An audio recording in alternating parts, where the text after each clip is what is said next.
नमस्कार दोस्तों, मैं आसिफ खान इंडिया न्यूज़ 64 में आपका बहुत बहुत स्वागत करता हूं। जैसे कि आज मेरी मौजूदगी में बात करूं निवाड़ी गांव के अंदर है।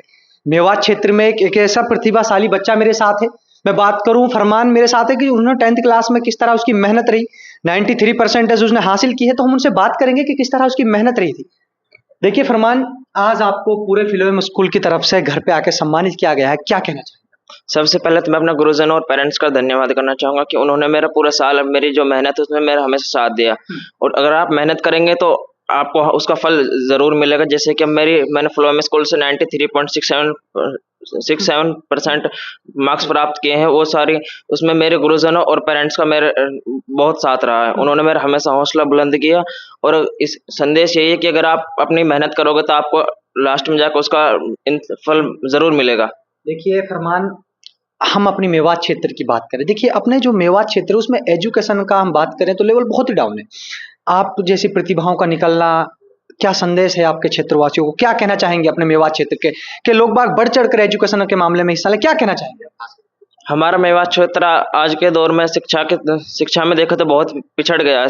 सबसे लास्ट में मेवात का ही नाम आता है। तो यही है कि जो आजकल के नए नए बच्चे अपने मोबाइल से दूर रहकर अपने शिक्षा पर ध्यान दें और अपने पेरेंट्स के लिए और अपने स्कूल के लिए अच्छा करें। आगे आपकी लाइफ में आपको काम आएगा। देखिए फरमान, आपकी मैं परसेंटेज को लेकर आप बात करेंगे। अगर हम देखा जाए जो आपकी परसेंटेज 93% आपने जो हासिल किए हैं, आपकी स्टडी को लेकर आप क्या कहना चाहेंगे? किस तरह आपने मेहनत की? स्कूल से आने के बाद कितने घंटे आपने कंटिन्यू पढ़ाई रखी कि जो आपने आज ये मुकाम अचीवमेंट हासिल किया है? स्टडी में लिया आपके लिए सबसे अच्छा रहेगा कंसिस्टेंसी। अगर आप अपने साल में शुरुआत में बेहतर कर रहे हैं तो उसको या आपको लास्ट तक बेहतर ले जाना है। ऐसे नहीं कि अगर आप स्टार्टिंग में अच्छा कर रहे हैं और आपको उसका घमंड आ जाए या फिर कुछ और हो जाए, आप वहीं के वहीं रुक जाएं या फिर आपकी उससे प्रोग्रेस डाउन होती जाएगी। अगर आपको अंदर कंसिस्टेंसी है तो आप लास्ट में जाकर बेहतर कर सकते हैं। देखिए आपका अचीवमेंट में गुरुजन्स का, माता पिता का बहुत बड़ा एक अहम रोल है।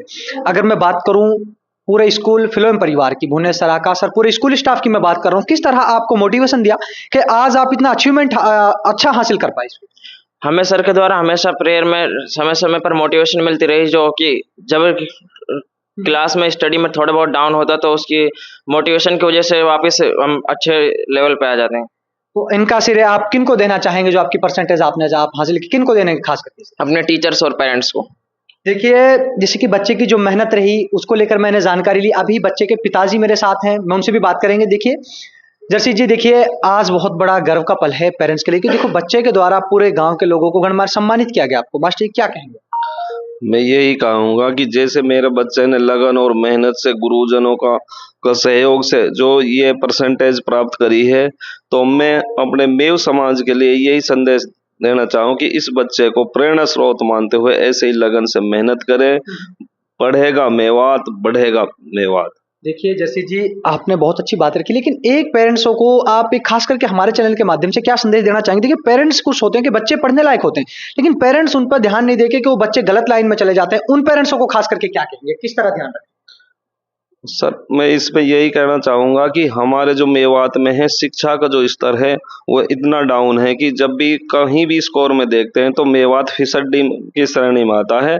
इसको सुधारने के लिए आज की जो युवा पीढ़ी है उस पर ध्यान देना होगा। जो मोबाइल का जहर चल रहा है उस पे हमारा समाज को एकजुट होकर नहीं उसको खत्म करना होगा। ये हमारे जो नेताशाही, लीडरशाही और समाज के जो जिम्मेदार लोग आने में उनसे इस चीज की प्रार्थना करूंगा कि वे आने वाली जो नई पीढ़ी है उसको इसी तरह सींचे जैसे मैंने अपने बेटे फरमान को मोबाइल से बिल्कुल दूर रखा है। 1 साल में ही उसने मेरे को ये करके दिखा दिया। तो आप फिलोम स्कूल को लेकर किस तरह उनका धन्यवाद व्यक्त करेंगे कि आज उनके स्टाफ के बिना सर ये अचीवमेंट नहीं मिल सके, क्योंकि उनकी मेहनत साथ में है गुरुजन्स की?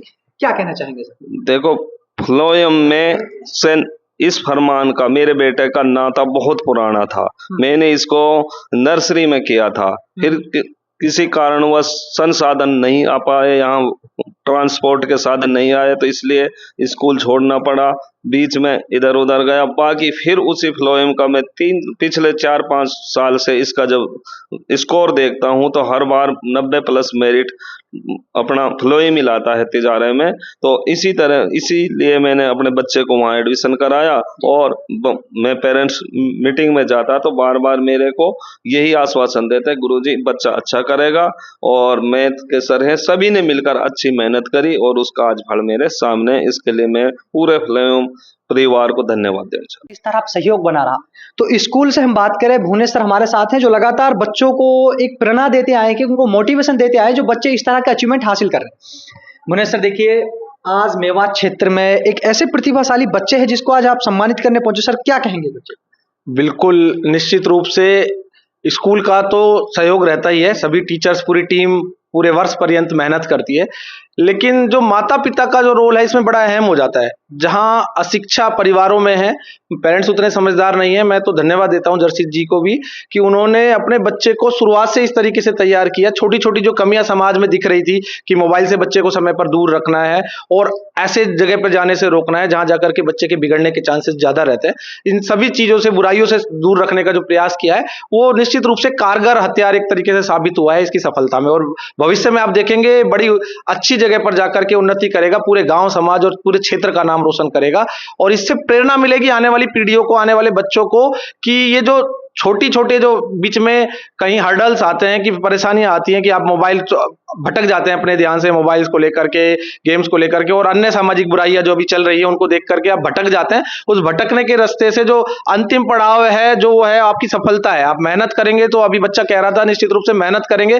तो सफल होना निश्चित है, फिर उसको सफल होने से कोई रोक नहीं सकता और परिणाम आपके सामने है। देखिए भुवनेश सर, लगातार फिलोम स्कूल हम इस ईयर की नहीं, लगातार निरंतर पिछले ईयर की बात करूं, लगातार हमारे जो रिजल्ट है बेस्ट आ रहे हैं। सर खास करके मेवात क्षेत्र में आप क्या संदेश देना चाहेंगे एजुकेशन, क्योंकि देखिए हमारे समाज की हम बात करें तो सर वहां पे थोड़ा सा एजुकेशन का अभाव है। सर क्या कहना चाहेंगे इस फरमान को लेकर? हम खास करके मेवात क्षेत्र में सही बात समझें तो समझ का ज्यादा अभाव है। समझ जैसे ही पैदा होगी एजुकेशन अपने आप आ जाएगी। यहाँ के तो बहुत सारे उदाहरण हैं, अभी जुबेर भाई खड़े हैं और उनके पिताजी भी खड़े हैं। एक बच्चा यूसुफ निबाइडी से हमारे पास से पढ़ करके गया था। आप विश्वास मानिए कि 50% का बच्चा और केमिस्ट्री, एमएससी केमिस्ट्री में जाकर के गोल्ड मेडलिस्ट हो जाता है। तो ये रातों रात प्रगति नहीं होती है, बच्चे के की मानसिक स्थिति में बदलाव के कारण से बदलाव आ पाते हैं। वो सोच, मैं कई बार उससे, उन बच्चों से बात करता हूँ, समझने की कोशिश करता हूँ कि ऐसा क्या हुआ कि आप में इतना बदलाव आ गया। तो केवल सोच और समझ का फर्क है कि हमारा जो ध्यान है वो हमको किस तरफ अग्रसर करना है, अच्छाई की तरफ लेकर के जाना है कि बुराई की। तो पूरे मेवात से या पूरे इलाके से यही गुजारिश है कि अपने बच्चों को बेहतर भविष्य की ओर लेकर के जाएं। जो छोटी छोटी बुराइयां आपको कहीं नजर आती है उन पर समय रहते ध्यान दें और अपने बच्चों को उन बुराइयों से दूर रख करके एक अच्छे समाज के निर्माण की दिशा में काम करें। तो आप लोगों ने देखा मेरे साथ फिलोम स्कूल के मैनेजमेंट जैसे कि देख रहे हैं भुवनेश सर जुड़े थे, उन्होंने किस तरह इस बच्चे की मेहनत को लेकर, किस तरह इस समाज को लेकर एजुकेशन के मामले में किस तरह मोटिवेशन दिया। तो आप लोग लगातार मेरे साथ देख रहे हैं इंडिया न्यूज़ 64।